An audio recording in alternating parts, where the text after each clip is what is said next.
warahmatullahi wabarakatuh. Kami dari kelompok 3 akan mempresentasikan proposal kita yang berjudul Analisis Perspektif Islam dalam Menghadapi Permasalahan Ekonomi dalam studi kasus Bank Emo.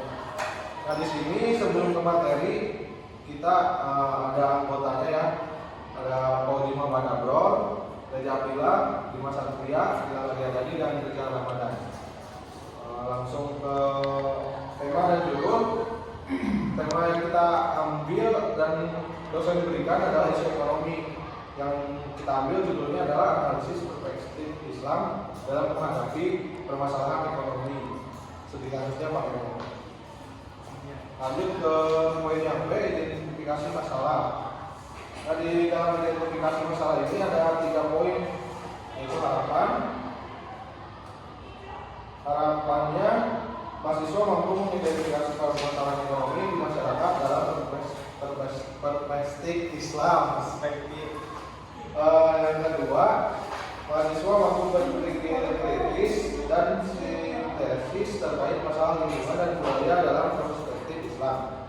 Mahasiswa mampu menurunkan solusi permasalahan yang dihadapi di dalam isu lingkungan dan budaya dalam perspektif Islam. Yang kedua, kenyataan. Selama proses proyek ini, kami telah melaksanakan berbagai kegiatan pembelajaran seperti analisis, simulator, pengumpulan data, dan diskusi kelompok. Nah, untuk kenyataannya, kami juga berhasil mengidentifikasi masalah ekonomi yang relevan dalam perspektif Islam, terutama terkait studi kasus Bank Emo. Kami menerapkan pemikiran kritis dan analisis dalam menganalisis masalah-masalah tersebut serta merumuskan rekomendasi berdasarkan prinsip Islam. Yang ketiga, pernyataan proyek. Dalam pernyataan proyek kita merumuskan 5W plus 1K ya? Yang pertama, bagaimana konsep keadilan ekonomi dalam Islam dapat diimplementasikan untuk mengatasi ketimpangan distribusi kekayaan. Yang B, bagaimana prinsip-prinsip Islam dapat diterapkan dalam praktik perbankan di Bank Emo. Yang C, apa solusi-solusi berdasarkan ajaran Islam yang diusulkan untuk mengatasi masalah riba, bunga, dan sistem perbankan. Yang D, bagaimana tanggung jawab sosial terhadap lingkungan dan budaya dapat diintegrasikan dalam praktik ekonomi di Bank Emo. Yang E, bagaimana peran individu dan masyarakat dalam menerapkan nilai-nilai Islam dalam konteks ekonomi. Untuk poin C, definisi proyek akan dijelaskan oleh Satria. Kepada Satria, dipersilakan. Baik, terima kasih. Langsung saja ke definisi proyek. Yang pertama yaitu ada objek proyek ini adalah isu ekonomi dan perspektif Islam. Dengan fokus pada studi kasus Bank Emo, proyek ini menganalisis permasalahan ekonomi yang dihadapi oleh masyarakat, terutama terkait distribusi kekayaan, praktik riba dan bunga, tanggung jawab sosial dan pengelolaan lingkungan dan budaya dalam konteks Bank Emo. Lalu ada yang kedua yaitu subproyek. Subproyek ini adalah mahasiswa yang terlibat dalam pembelajaran agama Islam berbasis proyek dengan fokus pada isu ekonomi dalam perspektif Islam. Kelompok ini terdiri dari individu yang memiliki minat dan antusiasme dan dalam mempelajari hubungan antara ekonomi dan nilai-nilai Islam, serta memiliki kemauan untuk menerapkan pemikiran kritis dan analisis dalam menganalisis masalah ekonomi yang dihadapi oleh masyarakat. Kelompok ini bertanggung jawab dalam melakukan penelitian, analisis, diskusi, dan menyusun laporan proyek yang cukup identifikasi masalah. Lalu yang ketiga ada tempat. Tempat proyek ini melibatkan berbagai lokasi terhadap pada fokus studi kasus Bank Emo yang permasalahan ekonomi dan perspektif Islam yang akan diteliti. Yaitu A, Bank Emo. Proyek ini akan melibatkan studi kasus pada Bank Emo yang merupakan objek utama dalam analisis masalah ekonomi dalam perspektif Islam ini. Lokasi ini dapat mencakup kantor pusat Bank Emo, cabang-cabang dan interaksi dengan pihak terkait di dalam Bank Emo. Lalu yang B, masyarakat. Penelitian dan analisis proyek ini akan melibatkan interaksi dengan masyarakat yang berdampak terhadap ekonomi yang ingin diteliti. Lalu lingkungan dan budaya dalam konteks studi kasus Bank Emo ini akan ada keterkaitan dengan isu lingkungan dan budaya. Lalu yang keempat yaitu ada waktu. Ya, yang pertama tahap persiapan. Tahap ini mencakup perencanaan awal, pengumpulan bahan bacaan, dan pemahaman awal tentang isu ekonomi. Lalu tahap yang kedua, tahap penelitian dan analisis. Tahap ini melibatkan penelitian lebih lanjut, pengumpulan data, analisis, dan diskusi kelompok untuk mengidentifikasi masalah ekonomi dan merumuskan solusi yang sesuai dengan prinsip-prinsip Islam. Lalu ada tahap penyusunan laporan. Tahap ini melibatkan penulisan laporan proyek yang mencakup identifikasi masalah, analisis, dan rekomendasi solusi. Lalu yang terakhir yaitu ada D, tahap presentasi dan evaluasi. Setelah penyusunan laporan ini akan ada tahap presentasi dan evaluasi di hadapan dosen pembimbing. Lalu yang kelima yaitu latar belakang. Latar belakang proyek ini didasarkan pada pemahaman dan pentingnya mempelajari isu ekonomi dalam perspektif Islam dan menerapkan nilai-nilai agama dalam konteks ekonomi. Yang pertama itu relevansi ekonomi Islam. Ekonomi Islam memiliki landasan teologis dan etis yang unik yang menerapkan prinsip-prinsip keadilan, keberlanjutan, dan keberkahan dalam kegiatan ekonomi. Lalu yang B ada tantangan ekonomi kontemporer.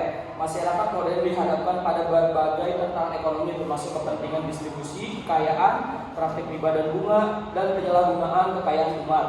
Lalu yang C, keinginan untuk merumuskan solusi berbasis Islam. Dalam proyek ini kami ingin mencari solusi yang sesuai dengan prinsip-prinsip Islam dalam mengatasi masalah ekonomi. Lalu yang D, pembelajaran melalui pendekatan proyek. Melalui pendekatan pembelajaran proses proyek ini kami dapat mengintegrasi teori dengan praktek, mengembangkan pemikiran kritis, serta meningkatkan kemampuan kolaborasi dan problem solving. Lalu untuk yang terakhir yaitu ada cara. Dalam proyek ini kami menggunakan pendekatan sistematik dan langkah-langkah yang teratur untuk mencapai tujuan yang telah ditetapkan. Yang pertama yaitu adalah pengisian dan analisis literatur, yang kedua ada pengumpulan data, yang ketiga diskusi kelompok, yang keempat refleksi individu, yang kelima penyusunan laporan proyek, dan yang keenam presentasi dan evaluasi.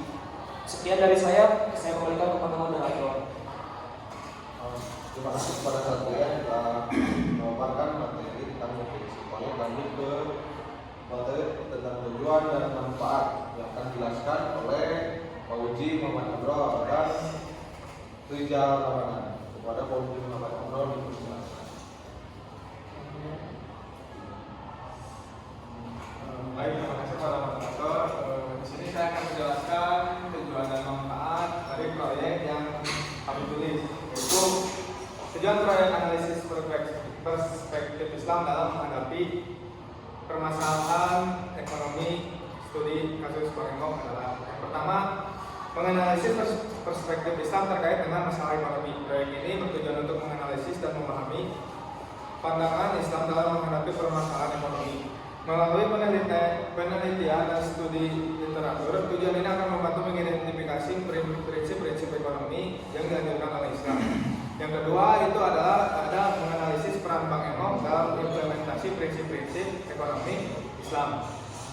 Bank Emong sebagai studi kasus akan dianalisis untuk memahami bagaimana bank ini menerapkan prinsip-prinsip ekonomi Islam. Dalam operasionalnya, tujuan ini melibatkan penelitian tentang produk dan layanan yang ditawarkan oleh Bank Emong, praktik perbankan yang sesuai dengan prinsip-prinsip Islam, dan dampaknya terhadap perekonomian. Dan yang ketiga yaitu menjelaskan manfaat ekonomi dari perspektif Islam. Proyek ini akan menjelaskan manfaat ekonomi yang dapat diperoleh melalui penerapan prinsip-prinsip Islam. Hal ini termasuk keberlanjutan peran sosial dan ekonomi yang lebih besar dari institusi keuangan yang sesuai dengan prinsip-prinsip Islam. Selanjutnya bagian manfaat akan dilanjutkan oleh rekan saya itu dia belajar. Oke, terima kasih. Di sini saya akan melanjutkan materi yang dijelaskan oleh Bu Uji. Yang kedua ada manfaat proyek. Proyek ini memiliki manfaat. Yang ke-1 ada pemahaman yang lebih baik tentang perspektif Islam dalam ekonomi. Proyek ini akan memberikan wawasan yang mendalam tentang pandangan Islam terkait dengan ekonomi. Ini akan membantu masyarakat umum dan pelaku ekonomi memahami nilai dan prinsip-prinsip yang diusulkan oleh Islam dalam menghadapi permasalahan ekonomi. Yang ke-B, evaluasi terhadap praktik perbankan syariah. Melalui analisis Bank Emong sebagai studi kasus, proyek ini akan membantu mengidentifikasi kelebihan dan kekurangan praktik perbankan syariah. Hal ini dapat memberikan masukan berharga bagi institusi keuangan lain yang ingin mengimplementasikan prinsip-prinsip ekonomi Islam. Yang ke-C, peningkatan kesadaran tentang keadilan ekonomi. Proyek ini akan membantu meningkatkan kesadaran tentang pentingnya keadilan dalam sistem ekonomi dengan memperkenalkan prinsip-prinsip Islam yang mendorong keadilan dalam distribusi kekayaan dan penghindaran eksploitasi. Proyek ini dapat memberikan kontribusi terhadap upaya menciptakan ekonomi yang lebih adil dan berkelanjutan. Dan yang terakhir, peningkatan pemahaman tentang peran lembaga keuangan dalam Islam. Proyek ini akan memberikan pemahaman yang lebih baik tentang peran lembaga keuangan dalam perspektif Islam. Ini dapat membantu masyarakat dan pelaku industri keuangan mengenali potensi dan manfaat dari institusi keuangan yang berbasis prinsip-prinsip Islam, serta mendorong pengembangan lebih lanjut dalam bidang ini. Sekian dari saya kembalikan kepada moderator.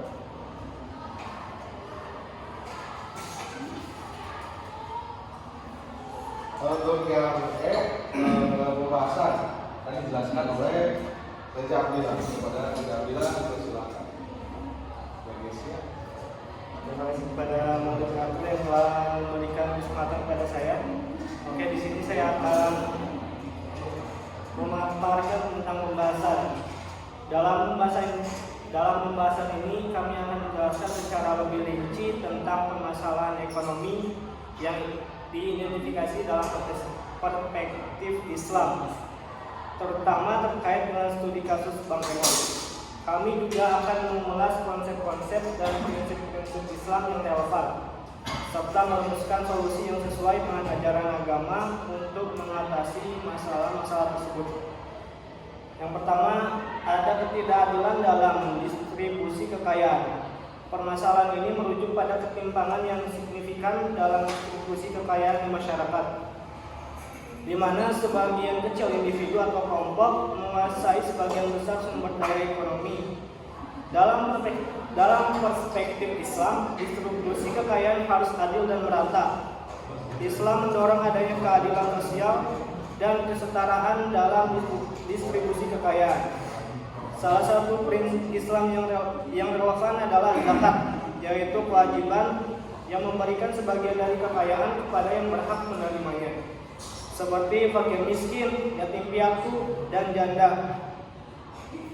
Selain itu, konsep kepemilikan dan usaha dalam Islam juga diatur dengan prinsip-prinsip yang mendorong keadilan ekonomi, seperti pelarangan riba, larangan memperoleh kekayaan secara tidak halal, dan penekanan pada perdagangan yang adil dan jujur.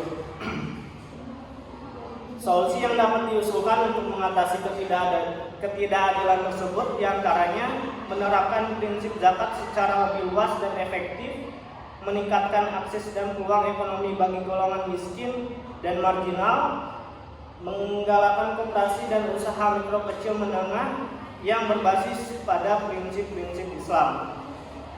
Adapun pembahasan kedua ada praktik riba dan bunga. Permasalahan ini terkait dengan keterlibatan Bank Emon dalam praktik riba dan bunga yang bertentangan dengan prinsip-prinsip ekonomi Islam.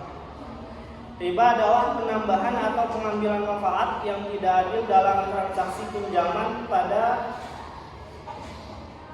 uang, sedangkan bunga adalah imbalan atau keuntungan tambahan yang dikenakan pada pinjaman uang. Dalam Islam, riba dan bunga diharamkan karena melanggar prinsip keadilan dan menghasilkan ketidakstabilan ekonomi. Islam mendorong adanya perdagangan dan keuangan yang adil serta menghormati kesepakatan yang dibuat oleh kedua belah pihak secara sukarela. Adapun solusi yang dapat diusulkan untuk mengatasi permasalahan tersebut diantaranya memperkenalkan instrumen keuangan yang sesuai dengan prinsip-prinsip syariah, meningkatkan pemahaman masyarakat tentang sistem keuangan syariah, pendidikan dan sosialisasi yang efektif tentang prinsip-prinsip ekonomi Islam, dan manfaat dari penggunaan sistem keuangan syariah. Itu perlu dilakukan untuk mempromosikan kesadaran dan penerimaan masyarakat terhadap alternatif yang sesuai dengan nilai-nilai agama. Adapun pembahasan selanjutnya, ketidaktransparan dalam transaksi keuangan. Permasalahan ini mencakup kurangnya transparan dalam transaksi keuangan dan keuangan yang dilakukan oleh Bank Emok. Dalam Islam, transparansi, akuntabilitas, dan kejujuran dalam transaksi ekonomi sangat dijunjung tinggi. Prinsip-prinsip ini melibatkan kejujuran dalam pelaporan keuangan, pengungkapan informasi yang akurat, dan penanganan yang adil terhadap pemegang kepentingan. Adapun solusi yang dapat diusulkan diantaranya memperkuat tata kelola perusahaan dan pengawasan yang lebih ketat, serta menerapkan standar laporan keuangan yang sesuai dengan prinsip-prinsip keuangan syariat. Adapun pembahasan yang terakhir, adanya kurangnya kesadaran dan pemahaman tentang ekonomi Islam. Permasalahan ini terkait dengan kurangnya kesadaran dan pemahaman tentang prinsip-prinsip ekonomi Islam di kalangan masyarakat, termasuk nasabah ekonomi. Kesadaran dan pemahaman yang rendah dapat menghambat adopsi praktik ekonomi Islam yang lebih luas dan berkelanjutan. Solusi yang dapat diusulkan untuk mengatasi kurangnya kesadaran dan pemahaman tentang ekonomi Islam diantaranya terdapat meningkatkan pendidikan dan sosialisasi tentang prinsip-prinsip ekonomi Islam. Dalam hal ini, Bank Emok dapat berperan aktif dalam menyediakan pelatihan, seminar, dan program edukasi yang mengedukasi masyarakat tentang nilai-nilai ekonomi Islam. Adapun yang kedua, melibatkan ulama dan cendekiawan muslim dalam mendiskusikan isu-isu ekonomi Islam dan memberikan panduan yang tepat. Kolaborasi dengan para ulama dan cendekiawan muslim yang ahli dalam bidang ekonomi Islam dapat membantu dalam mengembangkan solusi yang sesuai dengan ajaran agama. Mungkin sekian yang dapat saya sampaikan. Mohon maaf apabila ada kesalahan. Saya kembalikan kepada moderator. Terima kasih kepada pemateri. Mungkin sudah dari kelompok kami presentasinya. Assalamualaikum warahmatullahi wabarakatuh. Waalaikumsalam.